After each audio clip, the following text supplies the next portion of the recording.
Hey everybody, thanks for checking in. This is the second video in our buyer series, and I just wanted to go through a couple of items about the mortgage process, a little bit more adding on to the previous video, and really wanted to focus in with Manny about their company and how working with them is really going to be to your benefit as opposed to working with like a large bank or an online lender. So one of the things, Manny, that I've experienced with you and working with you in the past is your nimbleness and how responsive you guys are, especially early in the process when buyers are submitting offers and they need things like pre-approval letters. So just real quick, chat with us a little bit about how you guys are good in that area and actually better than where like a larger bank or an online lender would be in that same arena. Sure, and thanks for having me again, Lance. Appreciate it. Yeah, so the question, I guess, is just how do we differentiate in our responsiveness? I think what's important for you as the buyer is making sure that you're well represented when it's crunch time. So if you or your buyer or both need me on a pre-approval, let's say it's 7 o'clock at night on a Wednesday or even a Friday, I'll be picking up the phone, text messaging, emailing, whatever needs to be done to get that pre-approval out and back in your hands so you could place that offer right away. And in a competitive situation, you know, if the offer doesn't get in, then you're not going to get the house. So I view that, you know, being a very important part of the process here is our communication back and forth to make sure that we're getting your buyer and our buyer, because that's what it is, into that offer, whether it's Saturday or a Sunday or whatever night or weekend. I'm going to be getting the job done for you as a buyer and for you as the agent, so we can get our offer put in. A large bank is probably going to, well, they're going to be less dynamic and less responsive. You might not get that until the next business day, and that could cost you, you know, as a buyer. It could cost you the house.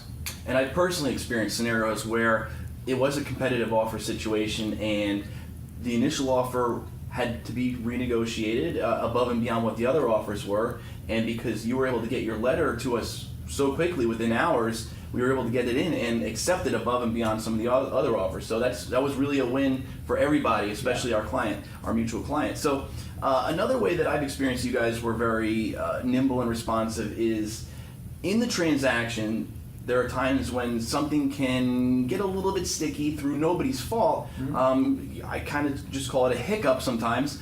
Can you just give us an example of a scenario where something happened in a transaction that really needed some massaging, if you will, to get it done, and how that was a benefit to our client?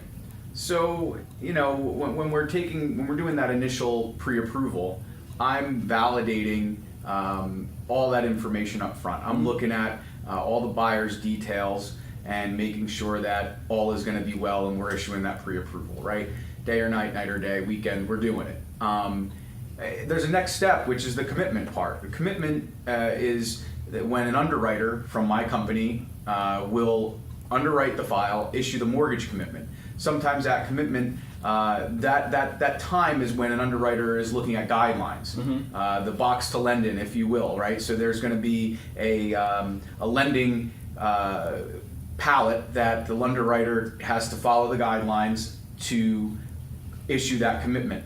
You know, our underwriting guidelines go all the way up to the government guidelines. We're not going to put any restrictions, any overlays, any extra guidelines on top of guidelines. I know that sounds a little crazy, but the larger banks, what they do, they pick and choose a little bit more on their buyers who they're going to lend to, because frankly, that's not the only thing that they do. They obviously have banking. They do other things besides mortgages. So they pick and choose a little bit more as to who they're going to lend to.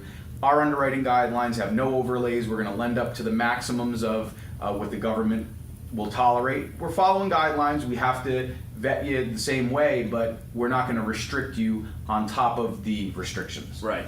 So it sounds like some of the larger banks have to abide by the same rules, federal, state, and whatever, that you have to abide by, but then they add in their own level of rules and restrictions above and beyond that. Is that? Yeah, absolutely. That is definitely the case. You got that right.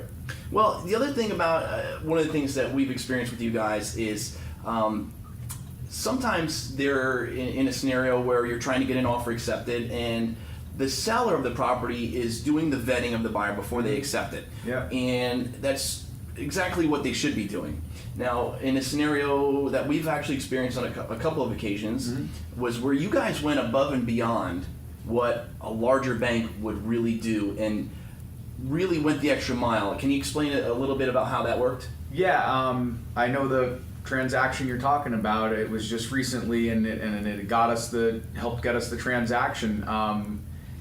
You know, when a seller's side reaches out to me, which happens at occasion, Yeah. you know, they want to vet that buyer a little bit more because, you know, they might have multiple offers, and frankly, that happens quite often in this market. They want to do a little extra digging. They want to make sure that this mortgage person on the other end of the transaction actually did their due diligence.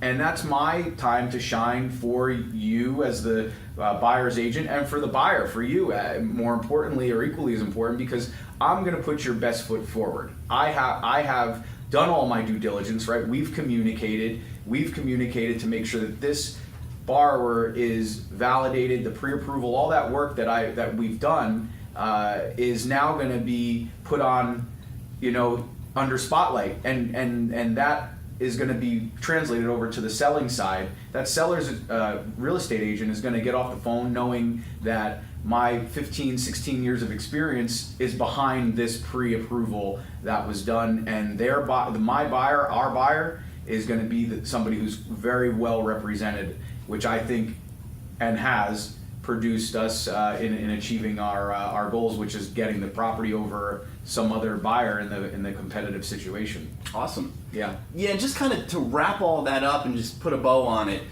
from an agent's perspective, one of the things that an experienced agent who's representing a seller of a property, they're aware of all the stuff that we just discussed. So when they're looking at multiple offers, and one of them is from a local lender who everybody knows and has a reputation in that area, and the other offer is from a large bank or one of the online lenders, it could make the difference in how that agent recommends which offer to accept.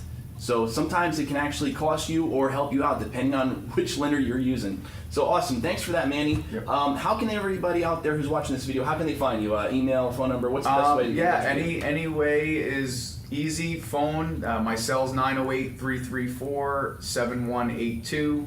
That's 908-334-7182, and you can email me. You can text me on that number too, or my email is mrizzutto, that's MRIZZUTO @ahmcloans.com. A little bit of a mouthful. I'll put that in the show notes. I'll put that in the notes. No at the bottom. problem. Yeah, but you know what?